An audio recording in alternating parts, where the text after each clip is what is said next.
Sanay ako na sumagot sa mga tanong ng mga bagay-bagay. Kaya nga, 'di ba, nagbibigay ako ng mga interview kahit hindi siya arranged na interview, mga ambush interview ng media kung saan nakukuha nila yung mga katanungan ng taong bayan. Sanay ako sa ganyan. At alam ng taong bayan na hindi ako bratinela o spoiled brat dahil kilala nila ako simula nung ako ay nasa Davao pa, simula nung ako ay mayor pa, hanggang naging vice president ako.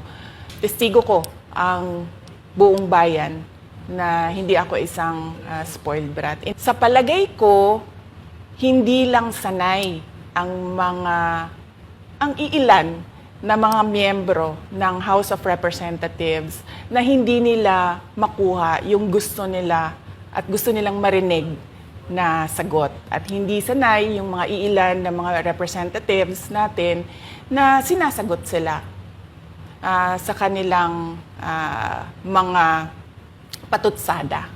Napakahalaga sa akin na malaman ng taong bayan ang Office of the Vice President Budget Proposal.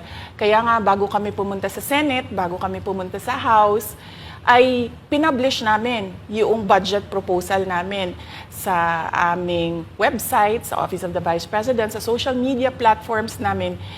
Ginawa namin siyang madaling intindihin ng taong bayan kung saan papunta yung budget proposal ng Office of the Vice President.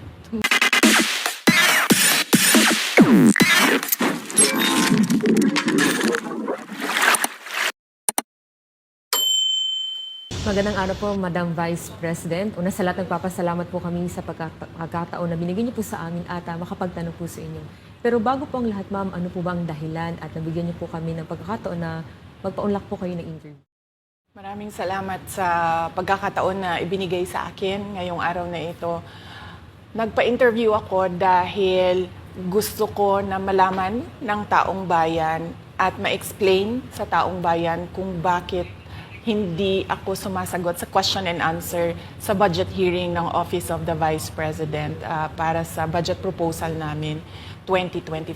Gusto ko kasi na maintindihan ng taong bayan saan ba ako nanggagaling. Madam Vice President, sa mga nakaraang linggo po, naging laman ng balita ang naganap na hearing sa House of Representatives po para sa 2025 OVP budget. May mga nagsasabi na nag-asal bratinelya daw po kayo, lalo na sa House of Representatives. Hindi daw po kasi kayo sanay na matanong sa mga bagay-bagay, kaya ganoon na lamang po ang naging asta ninyo. Ano po ang reaksyon niyo dito? Sanay ako na sumagot sa mga tanong ng mga bagay-bagay. Kaya nga, 'di ba, nagbibigay ako ng mga interview kahit hindi siya arranged na interview, mga ambush interview ng media kung saan nakukuha nila yung mga katanungan ng taong bayan. Sanay ako sa ganyan. At alam ng taong bayan na hindi ako bratinela o spoiled brat dahil kilala nila ako simula nung ako ay nasa Davao pa, simula nung ako ay mayor pa, hanggang naging vice president ako. Kilala ako ng taong bayan na hindi ko inaabuso ang aking power at ang aking authority sa lahat ng mga opisina na nahawakan ko. Testigo ko ang buong bayan na hindi ako isang spoiled brat. In fact, nung ako ay lumalaki, hindi naman, ang mga kaibigan ko, hindi naman sila galing sa political na pamilya, sa mga mayayaman na pamilya, sa mga powerful na pamilya. Sila ay mga ordinaryong tao lamang at yun ang kinalakihan ko. Isang ordinaryong environment ng isang ordinaryong citizen ng ating bayan. Sa palagay ko, hindi lang sanay ang iilan na mga miyembro ng House of Representatives na hindi nila makuha yung gusto nila at gusto nilang marinig na sagot. At hindi sanay yung mga iilan na mga representatives natin na sinasagot sila sa kanilang mga patutsada. Kaya sa tingin ko, isa din itong parang atake din nila na parang, oh, bratinela yan. Kahit na sumagot naman ako, hindi nga lang sa gusto nila. Kaugnay dyan, Madam Vice President, dito sa budget hearing, naniniwala po ba kayo na may kapangyarihan talaga ang Kongreso na busisiin ang budget po ng bawat ahensya ng gobyerno?